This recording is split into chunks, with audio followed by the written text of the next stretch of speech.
آج دنیا بھر میں ورلڈ اوشین ڈے منایا جا رہا ہے اور اب ہم اس حوالے سے بات کرنے جا رہے ہیں.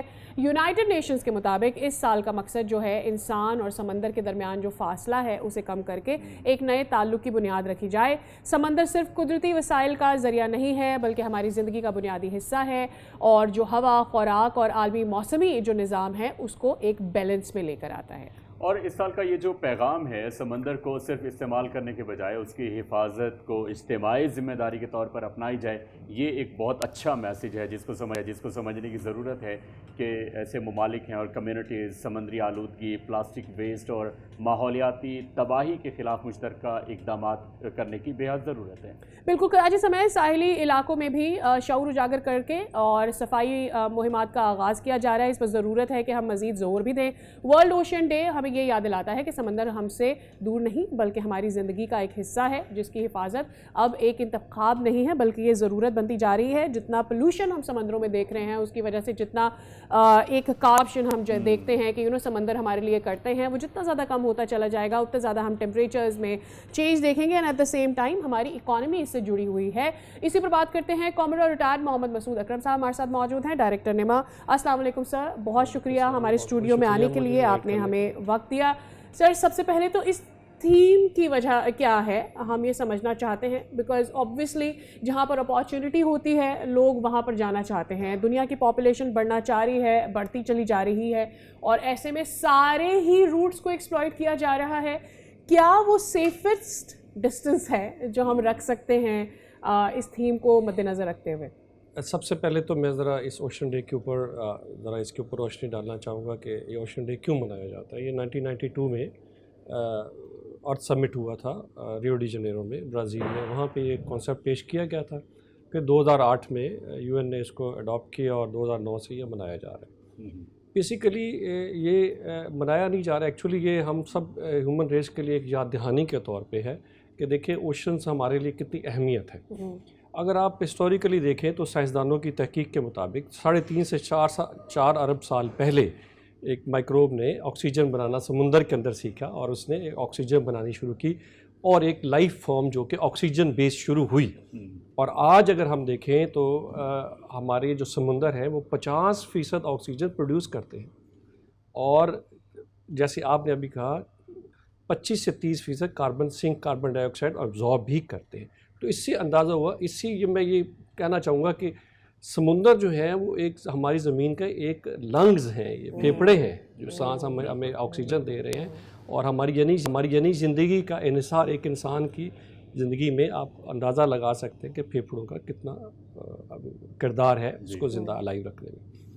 تو اوور دی پیریڈ اگر ہم دیکھیں ہمارا انسانیت کا ریلیشن شپ سمندروں سے بڑا گہرا رہا ہے. ہماری تجارت اور سارا کچھ اگر اٹھا کے دیکھیں، ہمارے ایون مسلمان تاجروں سے اسلام بھی پھیلا، ساؤتھ ایسٹ ایشیا میں گیا.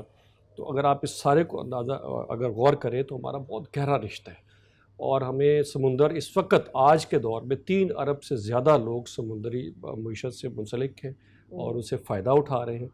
اس کے ساتھ ساتھ اب اس میں کیویٹ بھی ہے کہ ہمیں سمندروں کی جو ابھی آپ نے بتایا کہ سمندر کے ایکسپلائٹیشن کا ہمیں ایک لمٹ بھی لگانی ہے، اس کو سسٹینیبل طریقے سے لے کے چل رہے ہیں کہ ہم اتنی ایکسپلائٹیشن نہ کر لیں، اتنا اس کو پولیوٹ نہ کر لیں، اس کو اتنا انوائرمنٹلی خراب نہ کر لیں کہ آنے والی نسلوں کے لیے ہم ایک اور بڑا پرابلم چھوڑ کے چلیں. تو اس کے ساتھ ساتھ اگر آپ دیکھیں کہ سمندر اس وقت پوری دنیا میں ہماری زمین کے پورے ماحولیاتی نظام کو کنٹرول کرتا ہے، ٹیمپریچرز کو مینٹین کرتا ہے. دیکھیں اگر ہم اس کو ہم سمندر سے ایک حد سے زیادہ اس کو چھیڑیں گے تو پورا ماحولیاتی نظام ڈسٹرب ہوگا. آپ دیکھیں، آپ اس کی اگر دیکھیں ہماری جو گلوبل وارمنگ ہوئی ہے، کتنے طوفان آ رہے ہیں، کہاں کیسے ویریشنز آ رہی ہیں. اور پیسفک میں سپر لینا کی بھی بات کی، ایل نینا کی بھی بات کی بات ہو رہی ہے. تو مجھے یہ بتائیے گا کہ پاکستان نے کس حد تک اپنے اوشنز کو پروٹیکٹ کرنا شروع کیا ہے، ہم کیا اقدامات اٹھا رہے ہیں اور خاص کر کے جہاں پر ابھی بھی لوگوں میں اویئرنیس نہیں ہے ہم ان کو کس طرح سے ایجوکیٹ کریں؟ بالکل درست کہا آپ نے، پاکستان میں تھوڑی اویئرنیس کی کمی ہے. ہمیں کمیونٹیز کو ساتھ لے کے چلنا ہے، اسپیشلی کوسٹل کمیونٹیز کو، اور ہمیں میری ٹائم ریسرچ کے اوپر اسپیشلی اس کے اوپر انویسٹ کرنے کی ضرورت ہے. لیکن ہیونگ سیڈ دیٹ ہمارے گورنمنٹ ادارے، پاکستان نیوی اور سارے اس کے اوپر بہت الائیو ہے. جیسے مینگرووز کی کیمپین چلتی ہے, مینگرووز لگا رہے ہیں. مینگرووز ہمارے آپ کو پتہ سمندری کٹاؤ کو کم کرتے ہیں, پھر اس کے بعد جو آپ کی بایو ڈائیورسٹی کو یہ افزائش کرتے ہیں, اس کے بعد کاربن سنک ہے بہت بڑا. اسی طرح جو پولوشن ہے, فار ایگزامپل ہماری جو انڈسٹریل ویسٹ ہے یا سیوریج ہے انٹریٹڈ اگر سمندر میں جا رہا ہے, تو اس کے اوپر بھی اب گورنمنٹ کے ادارے اور ساری پبلک اویئر ہے اور اس کے اوپر ایکشن کیے جا رہے ہیں, لیکن وہ ان میں there is always room for improvement. جتنی ہم کریں وہ کم ہے, کیونکہ سمندر میں جتنا یہ چاہے گا. اگر میں یہ بھی کہنا چاہوں گا, لوگ کہتے ہیں کہ سمندر سے صرف کیا ساحلی لوگ کنیکٹڈ ہیں, نہیں. یہ اب ابھی آپ نے دیکھا کہ ایران اور امریکہ کی جو کانفلکٹ ہوا, اب آپ نے دیکھا کہ ایک اسٹیٹ آف ہرمز سے پوری دنیا کا معاشی نظام کتنی بری طرح ڈسٹرب, اور تیل کی پرائسز کہاں سے کہاں پہنچ گئی. برینٹ کروڈ $60 پہ تھا, آج $120, آلدو ابھی واپس آیا ہے چونکہ کچھ تصفیے کی بات چل رہی ہے.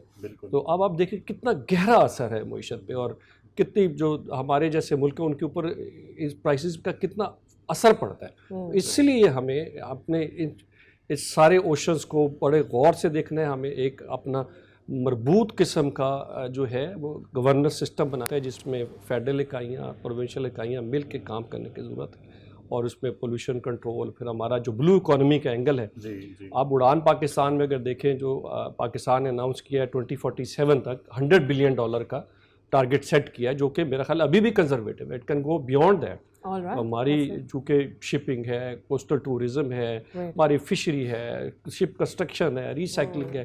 ریسائکلنگ پاکستان کی بہت بڑی انڈسٹری ہے, تو ہم اس سے بہت زیادہ فائدہ اٹھا سکتے ہیں. اور ہمیں فائدہ اٹھانے کے ساتھ ساتھ سسٹینیبلٹی پہ بھی دیکھنا ہے, اور ماحولیاتی نظام کو بھی دیکھنا ہے کہ ہم اتنا اوور ایکسپلائٹ نہ کریں یا اتنا اس کو اپنے اوشنس کو خراب کریں, اپنے ریلیشن شپ کو ایک بیلنس پہ رکھیں. تو یہ بہت ضروری ہے آئندہ آنے والی نسلوں کے لیے. رائٹ, بہت شکریہ کاموڈور صاحب. It was wonderful to welcome you in the studio, اور ہم امید کرتے ہیں کہ بہت سارے لوگوں کو یہ بات سمجھ میں آئی ہوگی کہ کتنا ضروری ہے کہ آپ اپنے اوشنس کو ایکسپلور تو کریں, لیکن انہیں اپنے لیے پروٹیکٹ بھی کرتے رہیں. سبسکرائب کریں اور بیل دبائیں تاکہ کوئی خبر رہ نہ جائے.